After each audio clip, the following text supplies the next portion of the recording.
नमस्ते। आज कुछ अलग करते हैं। कभी सोचा है कि सिर्फ एक दिन, चलिए मान लेते हैं 23 जनवरी 2026, हमें हमारी पूरी दुनिया के बारे में कितना कुछ बता सकता है। तो आइए इस अनोखी यात्रा पर चलते हैं और देखते हैं। तो सवाल यही है कि क्या सच में सिर्फ एक दिन 24 घंटे हमें दुनिया का हाल बता सकते हैं? चलिए इसी सवाल का जवाब ढूंढते हैं। उस दिन की एक बड़ी हेडलाइन थी लोकतंत्र, और इसमें भारत एक बहुत ही अहम रोल निभा रहा था, खासकर इंटरनेशनल आइडिया जैसे ग्लोबल मंच पर। और हाँ, आर्टिफिशियल इंटेलिजेंस की तो बात ही क्या।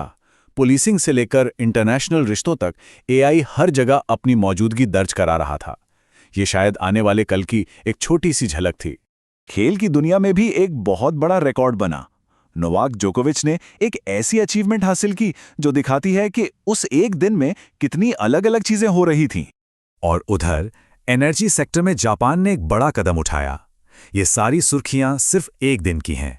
चलिए अब इनमें से कुछ को थोड़ा करीब से देखते हैं। तो सबसे पहले बात करते हैं भारत की ग्लोबल एक्टिविटीज की।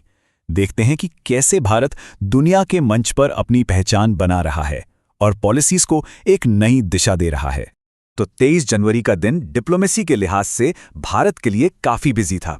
एक तरफ स्पेन के साथ कल्चर और एआई पर पार्टनरशिप हुई, तो दूसरी तरफ वर्ल्ड इकोनॉमिक फोरम के साथ युवाओं की स्किल्स बढ़ाने के लिए एक अग्रीमेंट हुआ। अमेरिका के साथ भी ड्रग पॉलिसी पर एक जरूरी मीटिंग हुई। लेकिन जो सबसे बड़ी खबर थी वो थी भारत का इंटरनेशनल आइडिया का अध्यक्ष बनना। अब यह है क्या? ये एक इंटर गवर्नमेंटल ऑर्गेनाइजेशन है जिसका काम है दुनिया भर में डेमोक्रेसी को सपोर्ट करना और उसे मजबूत बनाना। तो भारत के लिए ये एक बहुत बड़ी जिम्मेदारी और सम्मान की बात है। अच्छा, तो ये तो हुई दुनिया की बात। अब जरा देश के अंदर झांकते हैं और देखते हैं कि यहाँ टेक्नोलॉजी और गवर्नेंस में क्या बड़े बदलाव हो रहे थे। इसी दिन देश ने नेताजी सुभाष चंद्र बोस को उनकी 129वीं जयंती पर याद किया, जिसे पराक्रम दिवस के तौर पर मनाया गया। ये राष्ट्रीय गौरव और शासन का एक बड़ा प्रतीक है। और देखिए, दिल्ली पुलिस ने अजनालंस के साथ मिलकर क्राइम से लड़ने के लिए एक नई टेक्नोलॉजी अपनाई। ये स्मार्ट ग्लास भीड़ को स्कैन करते हैं, फिर एआई फौरन चेहरों को क्रिमिनल डेटाबेस से मैच करता है और पुलिस को रियल टाइम में अलर्ट मिल जाता है ना कमाल का यूज टेक्नोलॉजी का। सिक्योरिटी की बात चली रही है तो बता दें कि इसी दिन इंडियन आर्मी की सालाना आर्टिलरी एक्सरसाइज तोपची 2026 महाराष्ट्र के नासिक में हुई। ये भी हमारी नेशनल सिक्योरिटी का एक अहम हिस्सा है। गवर्नेंस में मॉडर्नाइजेशन का एक और बढ़िया उदाहरण पार्लियामेंट में देखने को मिला। अब सांसदों की अटेंडेंस के लिए पुराने हाथ से साइन करने वाले सिस्टम को एक नए डिजिटल सिस्टम से बदल दिया गया है, जिससे काम और ज्यादा एफिशिएंट और एक्यूरेट होगा। अच्छा, इसके अलावा उस दिन दो और जरूरी बातें हुईं। रविशंकर छवि को सीआरपीएफ का नया डीआईजी बनाया गया और सरकार की सुजल ग्राम संवाद पहल का तीसरा एडिशन भी ऑर्गेनाइज हुआ, जो गांव में पानी के संरक्षण पर फोकस करता है।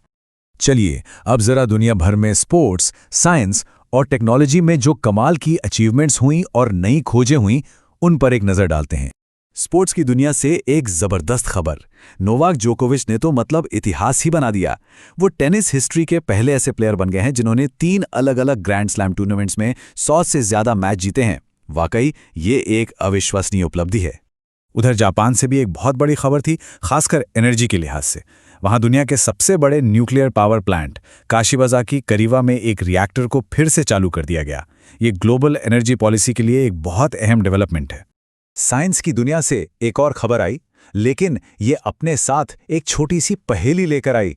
चलिए जम्मू और कश्मीर में हुई इस थोड़ी सी रहस्यमयी खोज को समझने की कोशिश करते हैं। यहाँ कुछ अजीब है।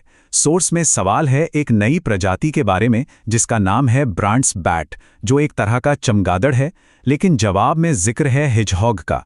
ये एक दिलचस्प कन्फ्यूजन है जो हमें याद दिलाता है कि इन्फॉर्मेशन हमेशा सीधी साधी नहीं होती। कुछ और बड़ी खबरों पर नजर डालें तो एजुकेशन में आईआईएससी बैंगलोर ने भारत का नाम रोशन किया। ये टाइम्स हायर एजुकेशन की टॉप 100 रैंकिंग में जगह बनाने वाला अकेला इंडियन इंस्टीट्यूट बना। वहीं बिजनेस वर्ल्ड में जोमैटो और ब्लिंकिट की पेरेंट कंपनी एटर्नल लिमिटेड ने अलबिंदर ढींडसा को अपना नया सीईओ बना दिया। इतनी सारी बातें हो गईं, अब सवाल ये है कि 23 जनवरी की इन घटनाओं से हमें असल में क्या सीखने को मिलता है। चलिए इसका सार निकालते हैं। अगर हम इस पूरे दिन को समेटें तो 3 मोटी मोटी बातें निकल कर आती हैं। पहली, प्रोएक्टिव डिप्लोमेसी। भारत पूरी दुनिया में टेक, डेमोक्रेसी और स्किल डेवलपमेंट के लिए पार्टनरशिप बना रहा है। दूसरी, टेक ड्रिवन गवर्नेंस। देश के अंदर सिक्योरिटी और एडमिनिस्ट्रेशन को बेहतर बनाने के लिए टेक्नोलॉजी का जबरदस्त इस्तेमाल हो रहा है। और तीसरी, ह्यूमन अचीवमेंट। चाहे स्पोर्ट्स हो या साइंस, इंसान हर फील्ड में नई ऊंचाइयों को छू रहा है। तो ये थी 23 जनवरी की कहानी, और ये हमें एक बहुत बड़े सवाल के साथ छोड़ जाती है। अगर सिर्फ एक दिन में इतना कुछ बदल सकता है, तो जरा सोचिए आने वाला कल हमारे लिए कौन सी नई कहानियां लेकर आएगा।